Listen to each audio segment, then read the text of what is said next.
remember being on vacation and he just posted. The orders were coming back to back to back, and I didn't have enough inventory. So I was missing all these orders of people who were trying to order, like, I'm trying to get this, it's sold out, it's sold out. I think I've had people ask me too that, like, oh, how do you price your... Pricing is important, because if you don't price your stuff right, you're gonna lose money. If we wanted to go sell this company right now, we'll be able to cash in for a lot of money, because of the simple fact is that we have over 100,000 customers. Like, and that's where your true value at inside of the company. So it's not about what you do, it's really just how you do it. Where attention flows, money pulls. You just never know who's watching you, who's inspired by you, who's really liking what you're doing. So you just always stay on it and keep moving. Alright, how y'all doing? Welcome back to the channel. I'm Marlon Watts, co-owner and CEO of WRLDINVSN. Hey, I'm Nicholas Clark, co-owner and designer of WRLDINVSN. Hey, we got a special one. We got Lavencia on the channel with Citizens of Heaven. Alright, but before we get into it, I just want to let y'all know we are approaching 80K, and that's going to be crazy because you probably saw the video. Superline is going to be giving away those 100 free shirts. So shout out to my boy Eric. Appreciate you so much. So make sure you like, subscribe to the channel, run us up. Let us know what you like about this video, all right? Hey, let us know. Watch this video all the way to the end. But without further ado, this is a new face on the channel, all right? So we're gonna let you introduce yourself. Give us the whole spill. Let us know where you're from. Let them know the name of your brand, how you even created that name of your brand. Just give us a deep dive. Cool. So I'm Lavencia, the owner of Citizens of Heaven. It's a faith-based streetwear brand based in Charlotte, North Carolina, but we are global. Talk to 'em. So this is my third brand. I had two other apparel brands, but I noticed that there wasn't really any premium faith-based streetwear brands out on the market that were putting out like full collections and pieces from head to toe. So I wanted to create that, and I wanted it, like I said, to be a little bit more elevated than just tees and graphics.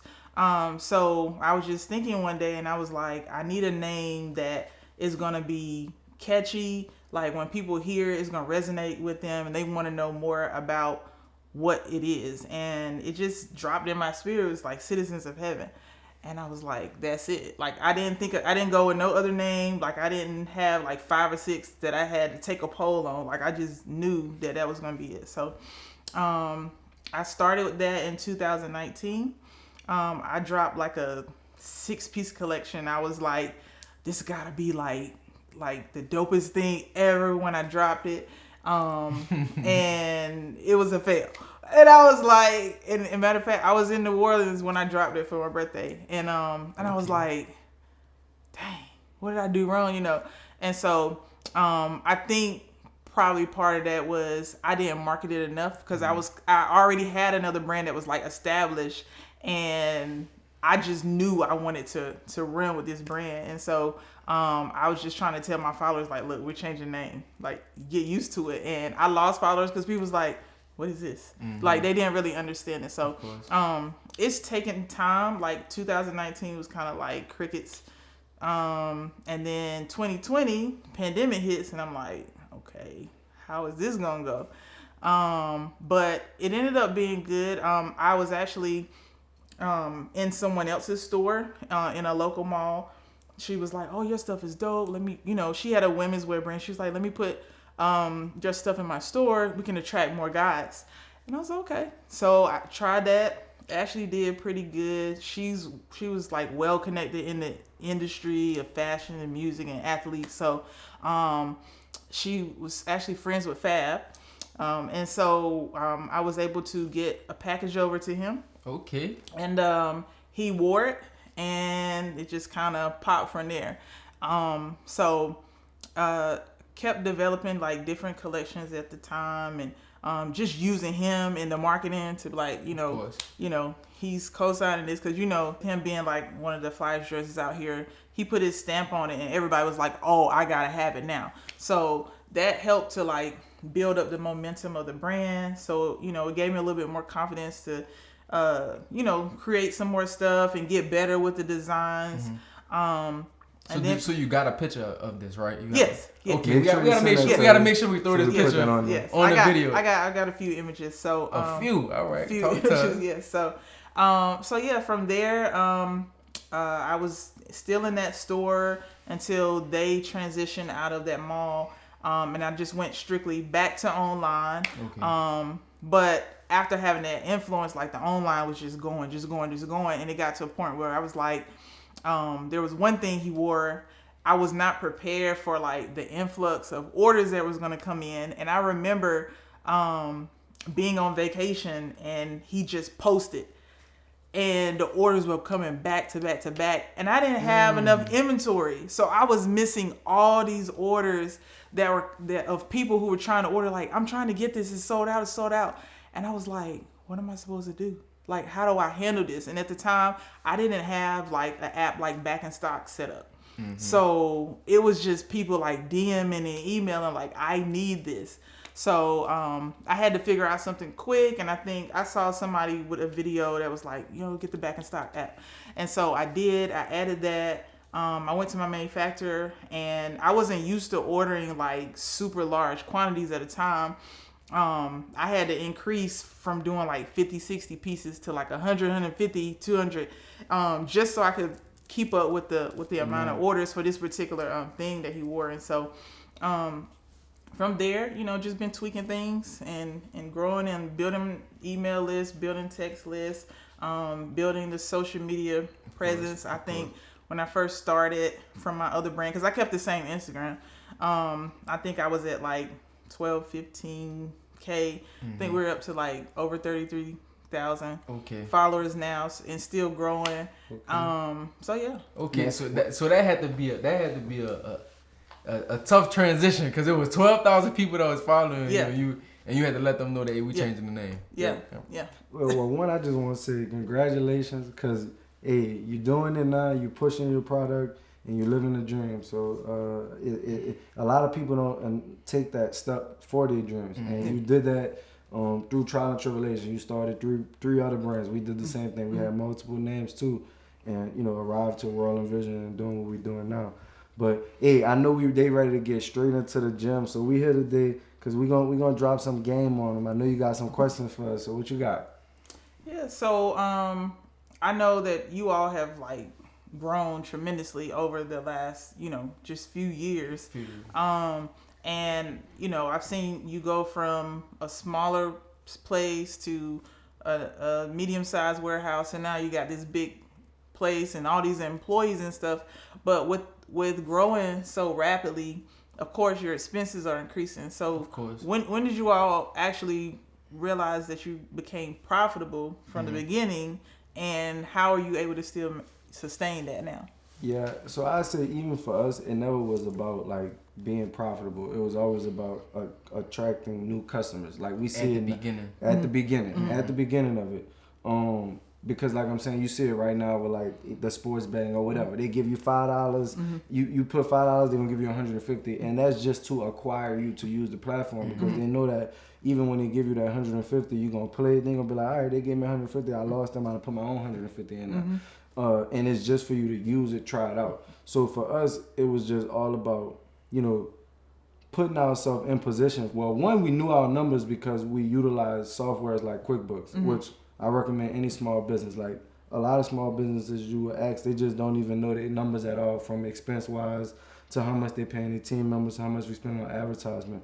So being that we got in a business accelerator program, it really allowed us to like skip past a learning curve that a lot of people don't get, because we had other people in that program that was running businesses that knew how to operate P&Ls and profit and loss statements and pay your taxes and stuff like that. So we got exposed to that very early on, like before we even started making money. Like we were already utilizing those type of softwares. So when we was growing our brand, we got to like see where the money was going.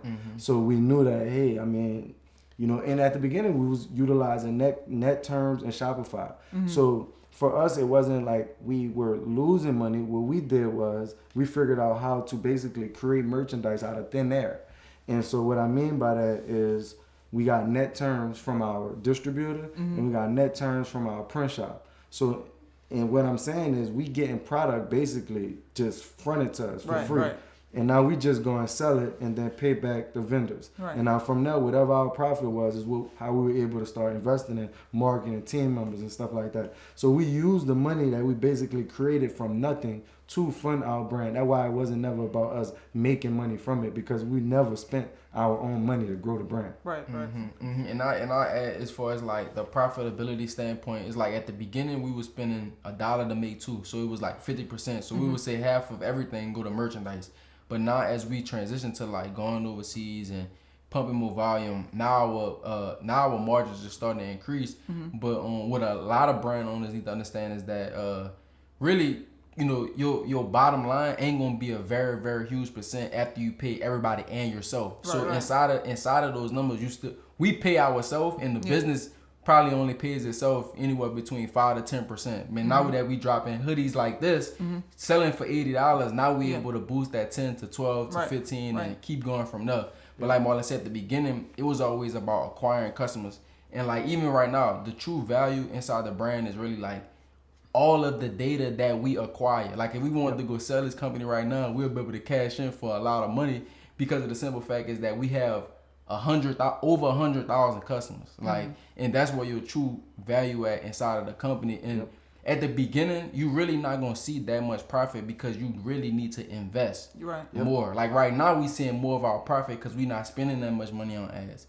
We using internal database to sell most of our product, and that's when you're gonna really start to see your money. You probably not gonna see it at the very, very beginning, because you gotta spend money on ads. On merchandise. Merchandise.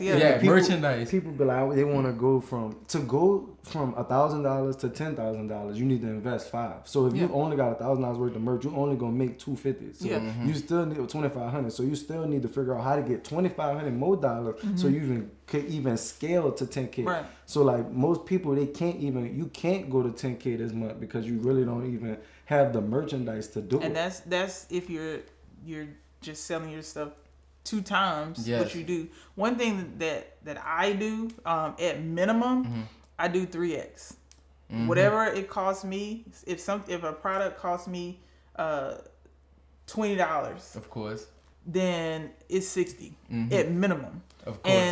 And sometimes depending on how if the product is like, if I'm like, okay, this is worth more than 60, like I can sell this for way more than 60, then that gives me more room. So like when people use like discount codes, or you run a sale, or you have leftover merchandise that you're trying to move, then you don't cut into your profit. Yeah, you're still going crazy. So I definitely tell, like if you times it by 4, then you're going crazy. I try to do 3 is bare minimum, but 3.5, 4, like I said, if I times it times 3 and I'm like, nah, that's not right, I go up to 4. If 4 still don't look, I'm like, no, I can go. I go as high as I can without like just raping, like robbing, like, you know what I'm saying? Yeah. Like so you know, I think I've had people ask me too that like, oh, how do you price your pricing is important, because if you don't price your stuff right, you're gonna lose money. Pricing your stuff is important, and I do want to share another thing, because right now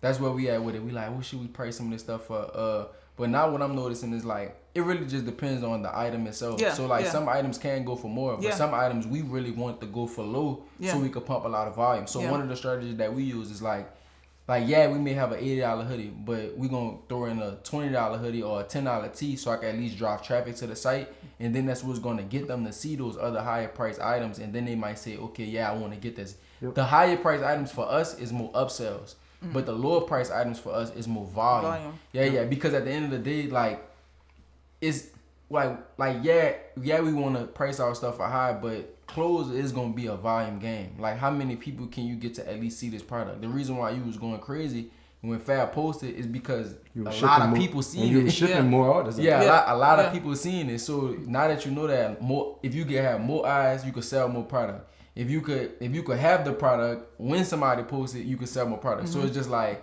for us, like we have those items where we only times 2, because we really just want to get traffic to the site. We might break even on the item just because I want them to see all the rest of the items. And that's how we was able to build our database we got over 100,000 phone numbers. Like we was able to build that from having those break even items. So like at the beginning, like that's why we were saying at the beginning, you might not make that much money. Like, but you gotta understand that like you do this for the next year or 2 years, you gonna have thousands of people now. Right. So now check this out. Yeah, we sold 10, 20,000 shirts, right? But now what if I only release 100 shirts and they all $100? It ain't nothing to sell 100 shirts to $100 if I'm selling it to 100,000 people. Yeah. You get what I mean? Yeah. So that's really the thing that we trying to figure out right now. Because it's just like you were saying, everybody's brand is gonna be different. And, Yeah. All we just saying is just like at the end of the day, you just need attention. And that's what attention. One of the biggest attentions you could get is somebody actually wearing your product, which you saw. So if we can get, and let's just talk about a small area in Ruston. If we could get 1,000 people in this one city to rock this brand, we gonna become the biggest brand in that area. Instead of trying to figure out how to get a small amount of people to pay a lot more money. And that was just that we always battled with that because we wanted to sell $40 and $50 shirts. And I'm saying is like we with that. We 100% with it. We gonna do it ourselves. We with it. We with it. But we just saying some people, if you do have that luxury brand, figure out that because it's just about acquiring more customers. Gotta get that attention. I mean, you could sell shirts for $1,500, but if you only got 100 people in your database, it's gonna be tough. I mean, it's gonna still be tough no matter what. And it may be where like you collab with a volume-based brand, right? So you can you can use them to still get your logo across to a different audience, and you can still acquire those customers. So it's not about what you do; it's really just how you do it. Hey, where attention flows, money goes. Ooh, I want that. You like that? I want to drop that right there. Hey, if you getting game in this video right now, I need you to subscribe to the channel. Run us up. Let's get back into it. I know we got way more we got to talk about. Let's keep it going. I do want to ask you this question, because I know that you have the store currently. What made you like go the store route? Because I know you was talking about you was inside somebody else's store. Tell us about when you got your own. Well, like I said, I did have that little trial run of being in someone else's store and seeing how pieces move, but it's difficult when it's not your own and you don't have a way to like really keep track of how everything's moving, because it was more like you could put your stuff here on the shelf and just sell it and we'll give you, but like what I've learned by having my own store is there's a lot more that goes into inventory tracking, sales, and all that stuff. So what made me want to finally get my own was I didn't want to have a store. I wanted to get the stuff out of my house because I was running I still am running the business from home, but like during those periods where things were picking up and it was getting peak, I would look around my living room and everywhere, and it's just like closed stack of inventory and boxes, and I was like, this is overwhelming me. So I was looking for storage space, didn't really find storage space that I felt was going to be convenient enough for me to be able to go in and do orders and stuff, because it's just me.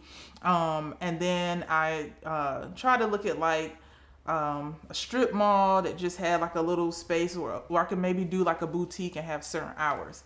Well, the logistics didn't work out with that. So I happened to be in the mall one day, and there was an Aldo store, and they were geared to close, and I was like, that's a decent size. It ain't too big. Maybe I can go. So talk to the mall. They're like, oh, send us over your information. Tell us about your brand. Logistics will have somebody reach out to you. Send all the information, some back and forth with them. Oh, well, we have somebody else pending. We'll let you know. So I kept reaching out to them for a few months. Nothing. They're like, oh, we get back to you. I was starting to just be like, forget it. I'll just go put it in the storage unit. And then they called.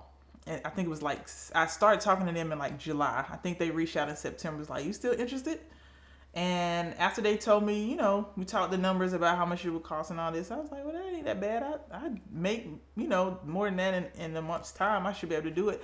So I was like, okay, let's do it. And so that was the start of me trying to transition from just having all this online stuff and going local. And then I was thinking about the fact that I could get more local eyes on the brand. Because like I said, even though there were some people that were wearing it around the city, it wasn't as many as all the people in all the other states that were shopping. But now, since I've had the store, people will be like, oh, I see your brand out in the club. I see your brand here. I was here.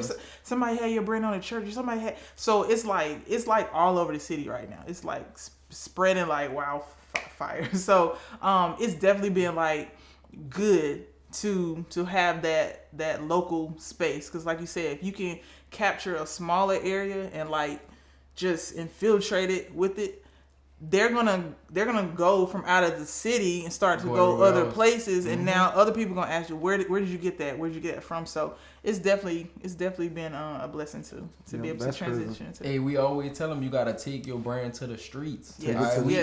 We didn't go the store route, but we went the kiosk route. And it's pretty similar. The main goal is to just get your product in front of the people that's around you every single day. Right. And then from there, your bubble starts to just enlarge. And like you're saying, eventually those people gonna leave that city, go other places, and tell other people about the brand. Right. So if you watching this video right now, all right, you gotta start taking your brand to the streets, baby.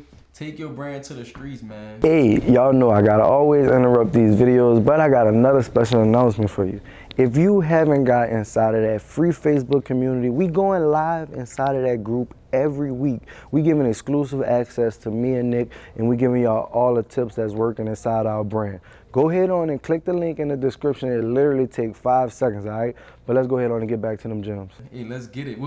And one other thing I would say too, like with having that space in the mall, whether you have a kiosk or you have a storefront, you're going to get traffic in a mall that it's going to probably cost you more on, not saying anything against ads, but you're going to spend more on ads to acquire customers than just getting free foot traffic in the mall. The mall depending on where the mall is, they see hundreds of thousands of people on a weekly basis. So a lot of the people that have come in and shop have been first-time customers in the store. They're just walking by, and because of your store layout, how you present your product is very important. So just the layout of my store, people walking by and they're like, oh, what is that? And they come in. Sometimes they leave out with something. Sometimes they end up coming back. But a good bit of people, even if they don't buy nothing but a pair of socks, they like, oh, I gotta support. They got the product. That's what's up. I like that. Hey, we're gonna have to put a picture on the screen of that store, huh? Of the store, man. Hey, let's get it. I like that. And you said your store is in Charlotte. Yes. Yep. Okay. All right. What else you got for us, man? I know we gonna leave y'all action packed, and we appreciate you for coming all the way out here too, because like you literally drove 4 or 5 hours to get on this podcast. So make sure y'all go check out her product now, because she drove all the way to come get on this podcast. Definitely. So like you all are like now. You started with a few designs, like a couple of designs, then you start introducing it. But now, like, your designs have expanded. Mm-hmm. And I know you were doing most of it now. Are you still solely doing all the designs, or have you outsourced that so that you can put out more stuff frequently? So, man, I love to make the designs. Don't get me wrong, but really, like I said, it's a volume game. Like, we need more designs, because to be honest with you, out of 100 designs that we get, we might do 5 of them. Like, I'm not even gonna say 100. Let's just say out of 50 designs, we might do 5. Yeah. You get what I mean? So like, we definitely have other people doing designs. If it's something simple, I just do it myself. But I like to get other people's perspective. The thing that we notice that make it easy for us is that we come up with the ideas. Because if you go to a designer and you just say, make something for me, they probably not going to really know what to make. But by us coming up with the idea, that can at least give them the direction and the inspiration on how to come up with that piece. So yes, we outsource at least 50 to 70% of designs just so we can have a lot in our vault. That's what we call it. We just have so many different designs in the vault. Our goal this summer is honestly to pump as many designs as possible, because we got a lot of people that's supporting our brand in our database. Honestly, we want to just come up with pieces where this the only drop that we're doing to this, and it's over with. And we want to see how that goes. We all about testing and learning, figuring out if this works or if it don't, and then from there we figure out if this is the direction that we want to go in or not. So, hey, we about to drop it like it's hot for the summer. And I say, like, some people just need to realize, like, if they are that designer or not. Because for me, I was designing the stuff first. But then we realized that Nick, you know, had a better design. You know, not a better. Way better. Okay, I like that. But some people don't. They think that they got into their brand because they love design. And sometimes that's not the case. Sometimes running a business is just important as a designer. Because you can have the design. It is important. And you start selling, and then now you don't even know how to run the actual business of the fulfillment, of the customer service. And now your t-shirt brand, your idea that you thought was just all about the design start becoming more than just that. Because it's not like, now the design is like, that's the first thing that they get. Now they got to get it shipped, they got to get it processed, they got to, you know, if something go wrong, we got to communicate. Now you got to deliver a world-class experience. Exactly. So that's when you create a brand. So before, when you just thinking about, I want to create designs, you really just putting yourself in the mindset of just being a designer. Right. Because there's a difference between a designer and a brand owner. Yeah. A designer is going to design for the brand owner. The brand owner is going to actually run the brand. So think about, you know, when you are designing, and that's cool. If you want to be the designer, because sometimes that's where I start off at. You may have that inspiration that takes, or you may be the innovative or the first guy that takes your brand to the next level. But then realize, well, you may need a partner that may be a brand owner, somebody that can help you operate and do the things that you want to do. Or you may realize that you're going to do this for this period of time, but then you're going to transition to running the brand, and now you're going to allow other ideas to flow through. Like, it's the same thing. Like, Virgil Abloh was under Kanye. And people may say Virgil Abloh better designer than Kanye. Yeah. Kanye was under Adidas to continue to further their brand. And they realize that, you know, it's just not them and making the design that's going to operate the business and ship those Yeezys out on a large scale. Right. I'm sure Kanye just sit around and just be like, no, I don't like that. Go to the He probably not. He's not definitely. He's not packing any orders. I guarantee you that. How do you do your design? So do you make everything? I started out doing all the designs. A lot of designs I did right in Canva. So for anybody who's like, I don't got Photoshop, I don't know. Canva's $12.95 for like the basic or the, you know, pro package. You can go in there, pick some elements, put some things together. If you just starting out. Now, like last year, I wanted to start doing more like graphics, vintage type stuff. So I had to outsource it. Instagram's a great source for designers. You can just go on Instagram and put in the search, put .std, and you're going to get list of graphic designers. So I've started utilizing some of those for some of my pieces, but there are still some things that I do myself.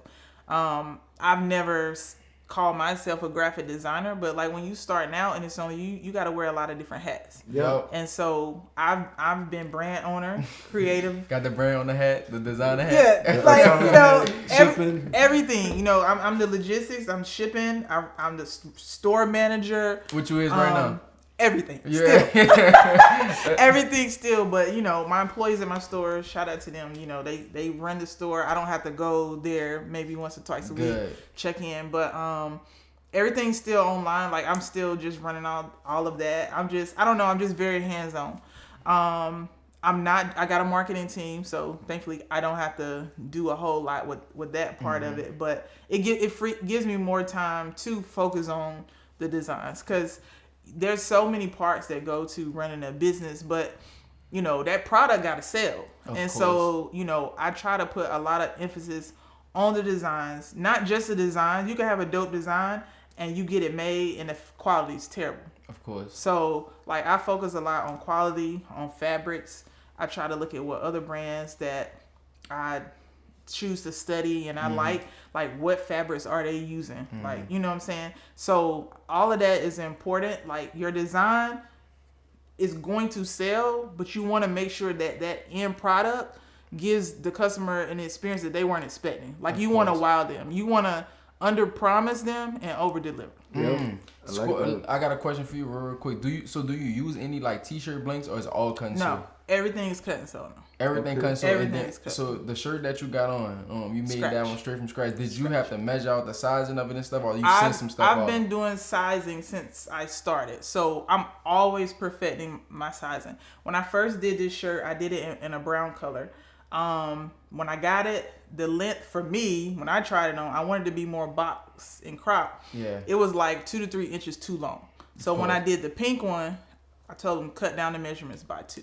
So I'm always tweaking because I'm looking at the styles that are trending, how people are wearing their clothes at the time. You know, I wanted it to look like a mechanic work shirt, but I also didn't want it to look just like a mechanic work shirt. Like, I wanted it to fit into the streetwear world. So, like I said, the first one I did, it sold, but I was like, we got to cut it down. So now with the restock, people who get the new brown ones and then they get the V2. pink. Yeah, version 2 is gonna have a better cut. So like all of that is important. Like, you always got to be like research and study. Go inside these stores of the brands that you see that you either if you wear them or not. If you like the designs, touch and feel the fabrics. Look at the tags on the inside, see what they're made of. Try it on if you have to. Look at the cut and the fit. And sometimes these sites will have size, like their measurements. It's not right. It's not. On some of them are, some of them not. But you can use that as a guide. Use it as a guide. Get a sample made. Try it on. If you need to tweak it, then you can just go in because you already got the numbers. If you need to just change it by a quarter inch or whatever, you can just go in and update it. But that's how I started. I started just going to brands, whether I had their products or not. I would go on the website, take their size chart, get my sample made. If I didn't like it, I would tweak it. Man, it's out there for you. I did that one time, boy. I got the wrong product. You know, one thing I started doing that really just skipped, cause sizing for me, I promise, it's tough. Like I be so scared to just rely on my own self, cause my body type not like everybody's body else. Type is different. It's different. So it's like whenever we was like manually doing the sizing, like it wasn't right whatsoever. So what I started doing is actually going shopping. Buying the clothes, sending it, measuring it, understanding it, and then eventually you like, now it's starting to be like a pattern to me now. Yeah. Now you know like how long everything should be, or if like you saying, if you want it cropped, like it should be this size, and then now you can start going from garment to garment and using that same length size. And once I was just saying, like, if you're using the same manufacturers over and over, and you're just changing the design from t-shirt to t-shirt. They have your size chart. There's no like need. A silhouette. You building all like a silhouette. And most of them will keep your pattern if you're a repeat person. So there's no need for you to keep changing. But yeah. And I was gonna say, just for us, like, we men, but we sell women and men clothes. So trying to figure out that sizing for that women is very, very particular. That's exactly why I haven't really put out a lot of women's stuff, because I know how I like my stuff to fit. It's tricky. And that's why we go to the store, buy it, be like, okay, this the fit that we want, this the fit we're gonna go with, and that's how we getting better and getting closer to the end product faster. It's a little bit more expensive. But not gonna lie to you, it's very gonna expensive. save you money. Save you a lot of time. Which save you money in the long run. Yeah. That's that. Hey, if you still watching this video right now, I need you to let us know. Like what you got from this video so far. Make sure you like the video. Make sure you subscribe to the channel. Hey, we giving y'all game. Shout out to you for coming all the way from Charlotte all the way to Atlanta. We in the A right now. We in the A. We told y'all gonna be getting these series of videos, this action pack, and we made it, but we made sure we brought women on this podcast because y'all been requesting women entrepreneurs, so we gotta make sure that we showing our women some love. Is there any other questions you got before we get up out of here?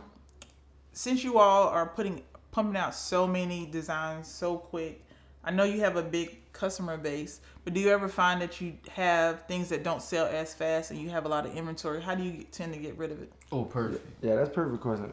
So we do tend to see that sometimes. So what we do is we try to plan out maybe a mystery drop days, so that way we stack all the merchandise up, and then we do mystery sales. And then if they still have merchandise left over from there, what we do is we start to do a in-house warehouse sale. So at least once a quarter, we do a warehouse sale at our facility. Then if they still got merchandise left over from that, what we do is we start creating bundles. And what we do with the bundles is we go out in the local cities or wherever areas that we're trying to grow, and we just start giving merchandise away to the local businesses as a gift from World and Vision. So if it's Thanksgiving and it's Christmas, we saying, hey, we giving y'all some. We be thankful. We thankful. We just want to show appreciation. Right. If it's Christmas, hey, we dropping off some Christmas gifts, and we giving clothes because, I mean, we World and Vision, and then it was the clothes that.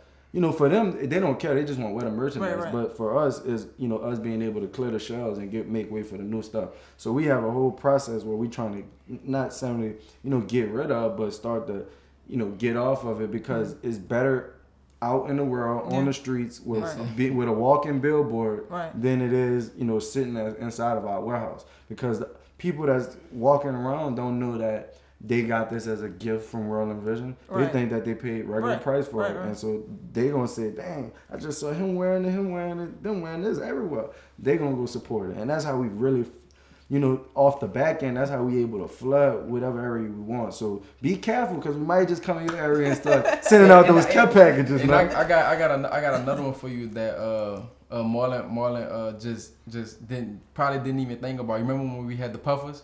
So check this out. Yeah. Check this out. We had like some puffers that we did. First time we dropped them, they went crazy, like sold out. But we was like, we gonna reorder them. And what we did, that's what I'm starting to find is the leftover stuff. When we go back and try to order twice, that's when you start getting leftover stuff. So that's why I was saying now we want to release stuff and just let it go. And at that first order enough. But besides that, one thing that we did that was crazy, didn't even think this would work. We was left over after we reordered them. We sold them, but then it started getting hot, and we was left with a lot of puffers. So what we did was we took it off the site. Like obviously, we wanted to sell it right there now, but this is jackets. This is stuff that we pay a lot of money for, so we couldn't really just go out there and give it away. Right. So one of the things that we did was we reshot it. Like we did a whole nother photo shoot. Like later when it was about to start getting cold around like that August, September time, did a whole nother shoot, posted on the gram as if we never did this before. And like people really thought that this was like a new item. Like they really that's genius. Didn't even think like we just reshot the whole thing, did the whole went through the whole funnel in which we do. Like so sending out the email, posting on the gram saying what y'all think about this.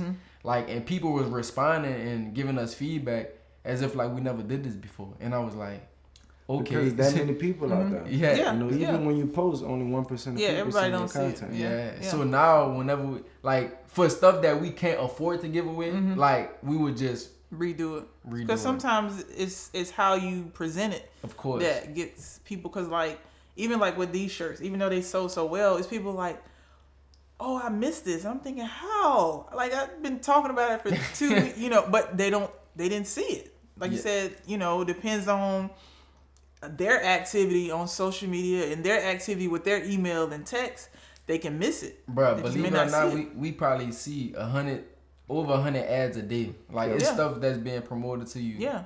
And depends on who's spending the most money is what you're gonna see. Exactly. So it's like and that's why like you gotta make sure that you let them know before you drop. If you gotta go live 5 days straight, let them know about this drop on Friday. That's what you should do.